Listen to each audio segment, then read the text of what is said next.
Olá, pessoal! Seja bem-vindo ao nosso canal.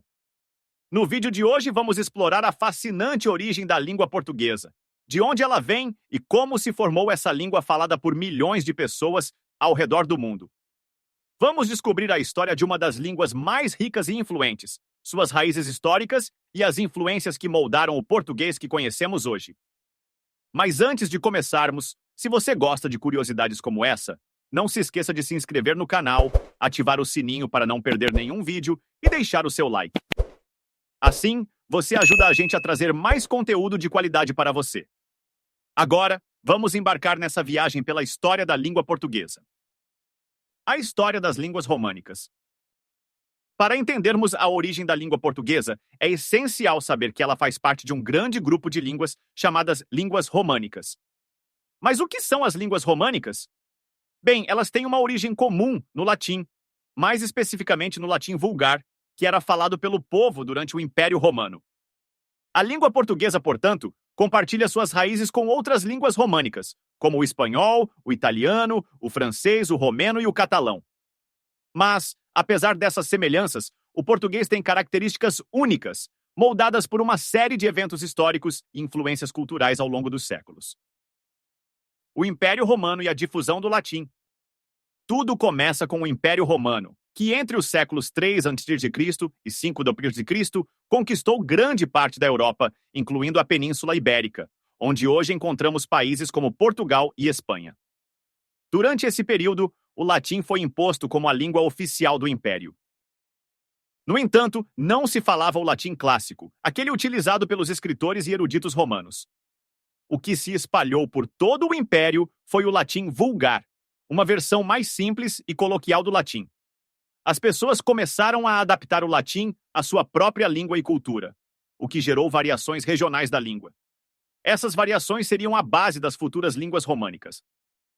Na Península Ibérica, as mudanças linguísticas começaram a ocorrer já no século III d.C., com o latim sendo falado ao lado de línguas locais, como o celta e o ibérico.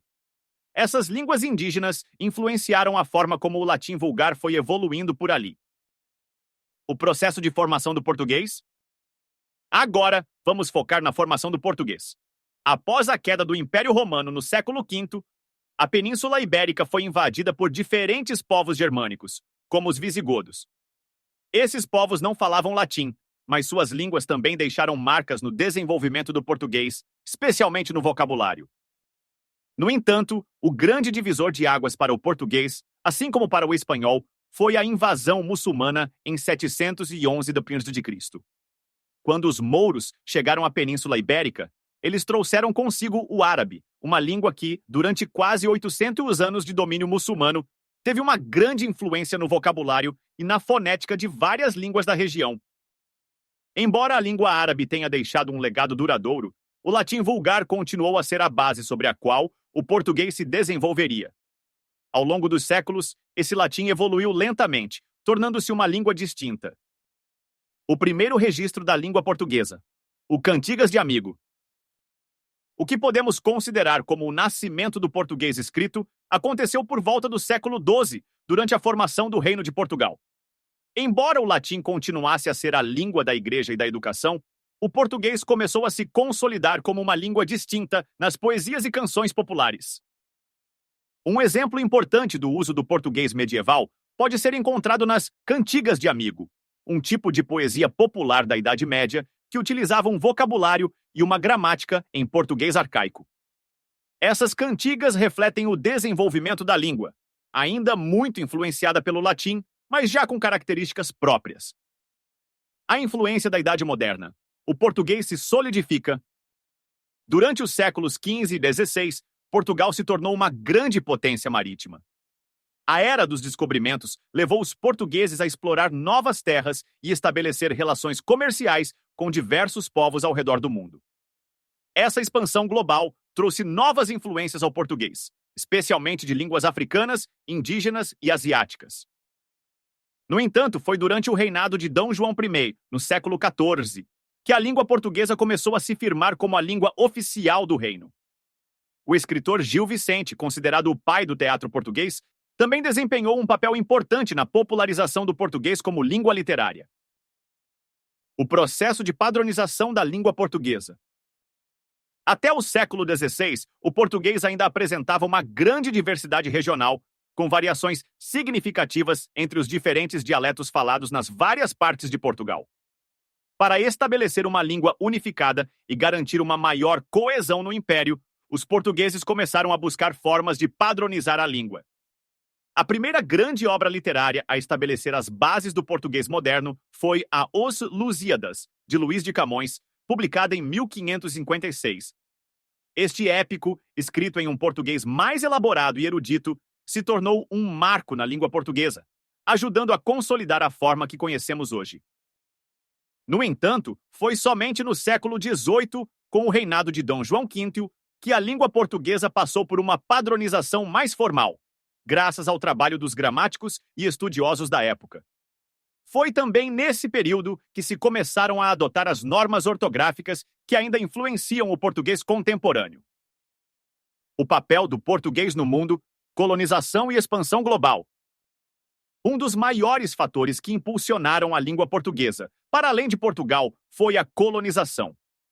No século XVI, Portugal estabeleceu colônias no Brasil, na África, na Ásia e em várias ilhas do Oceano Atlântico. Com isso, o português se espalhou para diversos cantos do planeta, adaptando-se às diversas culturas e idiomas locais.